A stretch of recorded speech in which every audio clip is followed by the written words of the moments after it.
Thursday evening mini vlog தான் பார்க்குறீங்க. Thursday to Friday ரெண்டும் கண்டினியூஷன் தான். ஸோ எப்பவுமே ஃப்ரைடே வந்து சாமி பூஜை ஐட்டம்ஸ் கழுவ மாட்டேன். அதனால தேர்ஸ்டே கழுவி வச்சுட்டேன். கழுவி வச்சு கடைக்கெல்லாம் போகிற வேலையெல்லாம் இருந்துச்சு. எப்போவுமே பீத்தாம்பரி பவுடர் போட்டு தாங்க கழுவேன். முன்னாடியெல்லாம் புளியெல்லாம் போட்டு கழுவேன். பட் இப்போ பாப்பாலாம் இருக்கிறனால கரெக்டாக இருக்குது டைமு. அப்புறம் வந்து பூவே வாங்கிட்டேன் வியாழக்கிழமையே.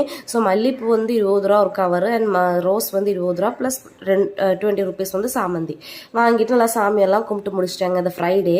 அண்ட் வந்து திடீர்னு வெளியே போய் பார்த்தா கிளைமேட் செம்மையாக இருந்துச்சு, ரெய்னியாக இருந்துச்சுங்க. அப்போ தான் ஒரு டக்கு நம்ம மைண்டில் பல்ப் எரிஞ்சிச்சு. நம்ம நேற்று தானே ஐஸ்கிரீம் கொஞ்சம் செட் ஆகிறதுக்காண்டி செஞ்சு வச்சுருந்தோம். இது வந்து வெனிலா ஃப்ளேவர் சீரியஸாக சூப்பராக இருந்துச்சுங்க. உங்களுக்கு இதோட ரெசிபி வேணா எனக்கு கமெண்ட்ஸில் சொல்லுங்கள். நான் ஷியோராக உங்களுக்கு வந்து அப்லோட் பண்ணுறேன், ஷேர் பண்ணுறதோட ரெசிபிஸ். அண்ட் சிம்பிள் ரெசிபி தாங்க, வெறும் 3 இன்க்ரீடியன்ஸ் தாங்க. அதிலே சூப்பராக ஐஸ்கிரீம் உங்கள் வீட்டு சுட்டிஸ்க்கு நீங்கள் செய்யலாம். ஸோ ஈவினிங் வந்து என்ன சமைக்கலாம், என்ன டின்னர் எடுக்கலான்னு பார்த்தப்போ தான் சப்பாத்தி சில்லி எக் செய்யலான்னு சொல்லி செஞ்சேங்க.